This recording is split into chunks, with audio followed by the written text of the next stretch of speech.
Hi, this is Gina Wagers, and this is Module 10's case study. To start with, kind of report of the case, summarizing what has happened so far. There was a student that was injured on school grounds during a sporting event. The injury resulted in the student becoming wheelchair bound. The parents meet with the school counselor prior to the student's return to school, and the parents during that time indicate that the only required service is wheelchair access to classrooms. 2 weeks later, when the student is ready to return to the campus, the student is notified that their schedule has changed because the biology classroom is not wheelchair accessible. The parents request a meeting with the principal and bring an attorney with them at this point. They do accuse the school of a FAPE violation for denying the student access to the classroom in the class that they were previously enrolled. So at this point, those involved include the student's parents, the student's attorney, the building principal, and the school counselor. Other information that might be missing and create potential issues with this case, the school counselor does seem to have broken protocol. The meeting with the parents prior to the student's return did not include an administrator, a nurse, or any other team members that would be able to provide any input or be present for the process of creating any official documentation of an IEP or a 504 or anything that the student would need in terms of accommodations. There seems to also be a lack of knowledge about policies and law in this instance. The meeting resulted in the parents advocating for an accommodation that was not documented. It seemed to be more of a verbal agreement, and at no point did it seem that a 504 was proposed to document and make sure the student was receiving appropriate services or accommodations. In addition to that, it seems the accommodations that were suggested were not entirely appropriate. The student schedule was changed after the parent meeting without notifying the parents or any school team, which does create potential issues with a FAPE violation. Parents were not informed, and this could result in legal action against the school district. So then thinking about any legal or ethical issues that this is creating, there's a potential discriminatory issue with the lack of communication and documentation of any kind of 504 plan or accommodations for the student's disability, which again could be a FAPE violation for the building or the district. There's also potential harm to the relationship between the parents and that school or building administrator now, just because the process for decision making regarding the student's accommodations and the specific schedule change without notifying the parent didn't include any parent input. And then, of course, the threat of legal action as a result. So to synthesize and kind of summarize everything up to this point, we have a student that experienced a life event that resulted in a physical disability. The building staff failed to follow protocol and include parents in the decision-making process to create and appropriately document a plan that would adequately address how the school would provide the same educational access while accommodating for the student's new needs.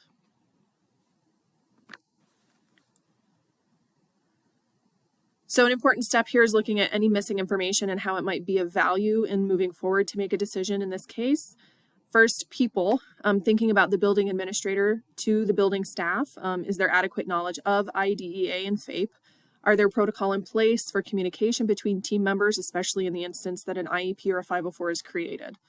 The building staff to parents, there's an issue there as far as when and how parents are being informed of their rights and included in the decision-making process, since they seemed to be left out in this particular instance. As far as the physical space or the place of the school building itself, it would be important to know if there are plans to continue construction on buildings to bring all of the other spaces, not just classrooms, but maybe restrooms or common areas, up to the standard to accommodate for individuals with disabilities. And then as far as the programs and classes within the building itself, is there a way for the student to participate in the class either digitally within an accessible space that in the existing building, or maybe is there transportation available that can be provided from the district so that the student can be provided the opportunity to take the same class, maybe just at a different location. So then prioritizing that information and knowing that a decision needs to be made moving forward in this case, priority number one would be to address the process for creating an actual 504 or a plan for the student. So knowing what district level support the principal might need to address the legal issue of violating the parent's rights and the process would be important to know. Also thinking about how the rights and process will be communicated to the parents from that point moving forward so that a plan can be documented and established. Priority number 2 would be prioritizing the student's needs and being able to go back and collect adequate information on all the accommodation options to present to the parents prior to a decision being made. So what would need to happen prior to the meeting to ensure that the school and staff are prepared to support the needs of that student being in a wheelchair, identifying the team that actually needs to be present and participate in the meeting, getting all the information on plans for building updates, exploring technology options, etc. And then also if there are any other options for the student to take the class off campus, whether that's online or at a different location that the school can help coordinate. And then priority number 3 would be identifying those next steps and implementing a plan for then communicating rights and meeting procedures to parents at that building. And then also offering training for building staff on SPED procedures and consequences for not complying with those laws. So then thinking about the short term, the priority right away would be step 1, just to reach out to district admin and the legal team regarding potential FAPE complaint and to notify the team of the need for a 504 plan. Step 2, I think, in the short term to address the immediate concerns would then also be to inform parents of rights and the meeting processes.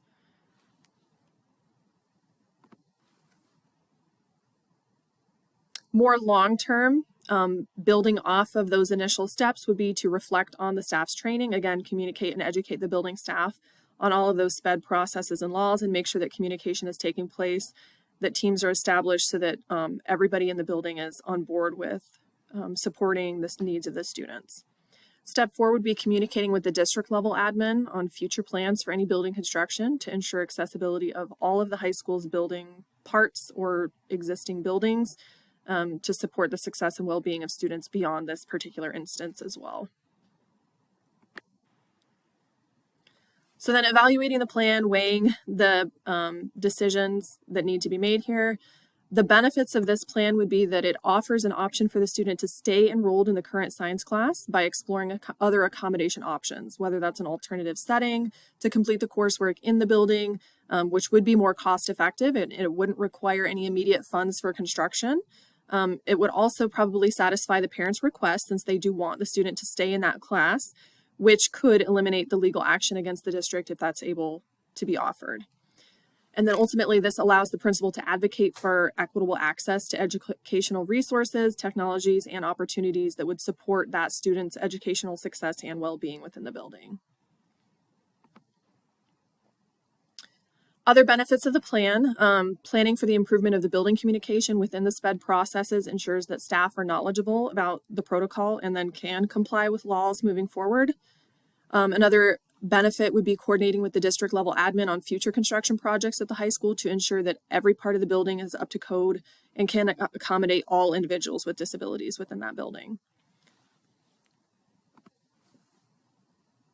So potential issues with the plan, it doesn't change the fact that building staff failed to comply with the SPED process to document accommodations in a 504 plan, and they also failed to inform parents of a change in accommodations without meeting or without their consent.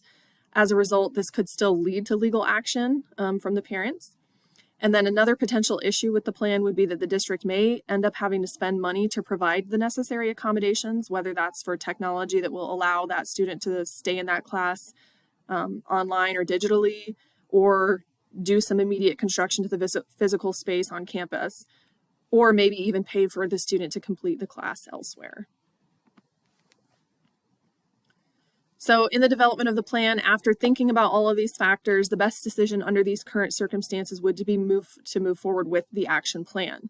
Not taking any action is not really an option at this point because there was a failure to create and document an accommodation plan, and that would ensure legal action against the district. Since action is necessary, it's important to create and document an accommodation plan that includes parent input. This could also help repair any damage to that relationship with the parents due to the lack of communication about their rights earlier in this process. So then successful implementation of the plan is going to need the following things. Obviously support from the district level admin, also potential support from the district's legal team if the parents do decide that they still want to pursue any legal action. It's going to require communication of SPED laws and processes within the building and to the parents. It's going to require maintaining a positive and solutions-focused attitude to handle any other obstacles that might arise through the process, setting the tone for the school and establishing those important protocols that are going to shape decision-making for moving forward in this process as well. And then ongoing reflection about the decisions and the building accessibility, evaluating the needs, and then focusing on the students' success and well-being moving forward.